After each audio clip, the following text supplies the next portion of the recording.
Hey guys, welcome back to another video. This is me, Mr. Cameraman, and today I'm reviewing the Constantine prequel by Crimson Productions.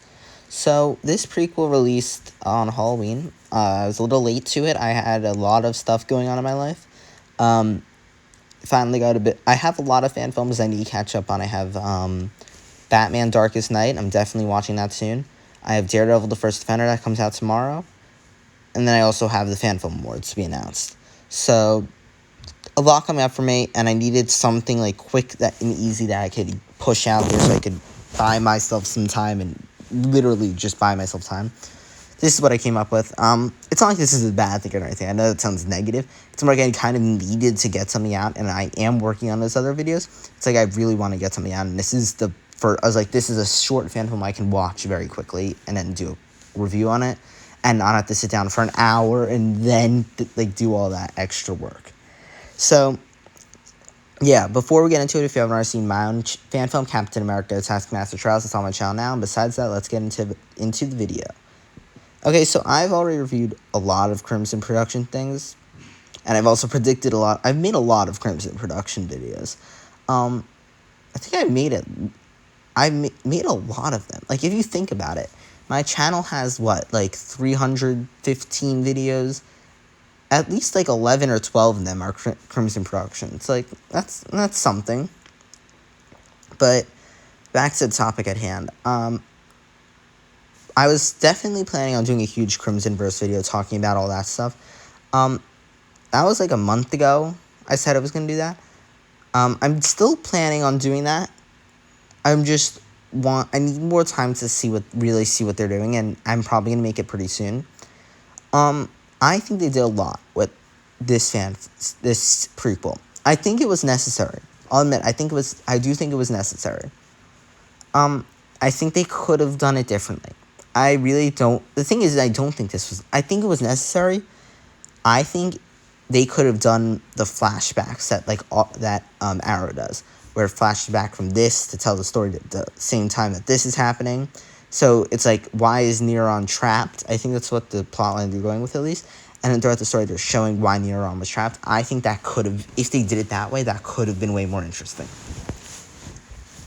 Overall, I did like parts of this prequel.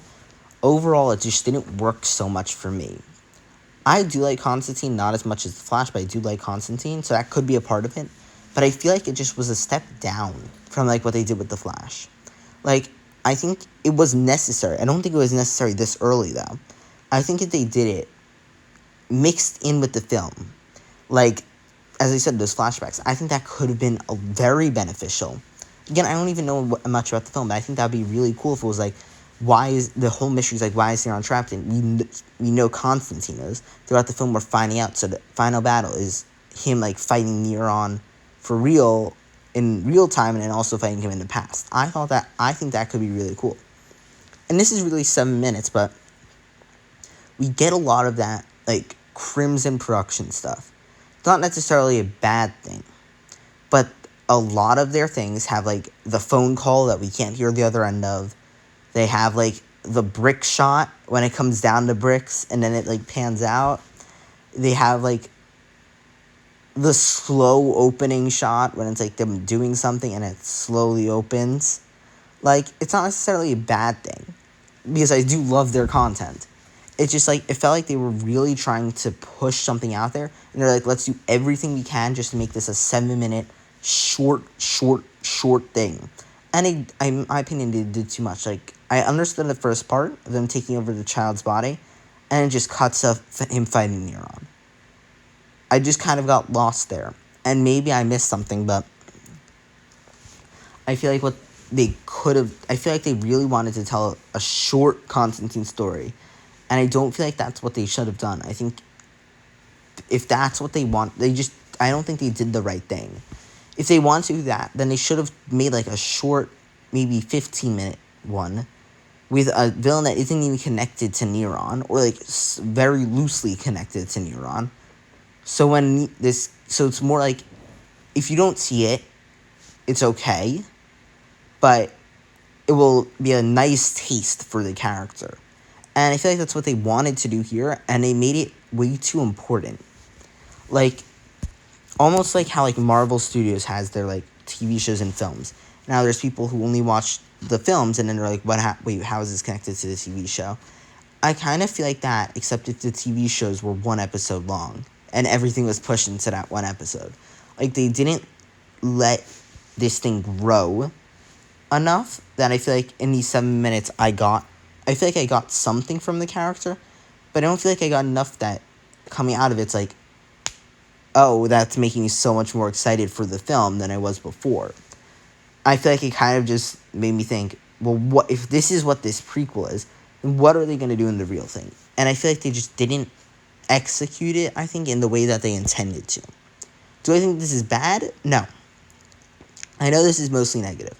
I don't think this is bad. I just think that compared to all the Flash things they've done, I feel like this is a really big step down, especially with what I think they're going for with Constantine. I feel like if they wanted to do a Constantine prequel, they could have done it in a lot of other ways that I don't feel like would involve it being like, almost if this could be the plot of the real film. If this was the plot of the real film, that would make sense, and they just threw a lot of stuff like bulk into it.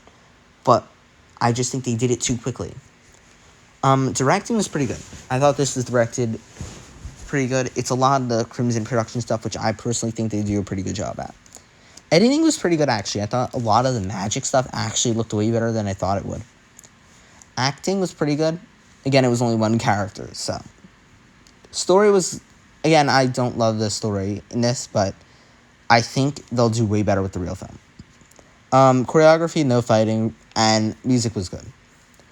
Overall, I think this was like almost like a music video almost that they wanted to promote the character as.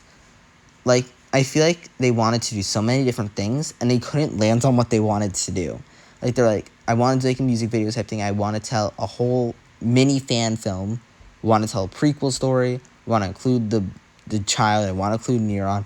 And they had all these things they wanted, and they're like, okay, let's do all these things and soon in 7 minutes. And like, that's not what they should have gone for. But I still have hope that this fan film is going to be good. I think it's still going to be good. Again, I am negative on a lot of fan films, or at least I try to be somewhat positive. I just know that Crimson Productions can do better in a sense. Like, again, like Season 2, Episode 3, and Season 2, Episode 4 of The Flash were amazing. Like, I loved those. I also think, did I like Episode 5? I thought I liked Episode 5 at least. I don't remember what I said about those episodes at least. Maybe I did. Wait, was Episode 5 my favorite?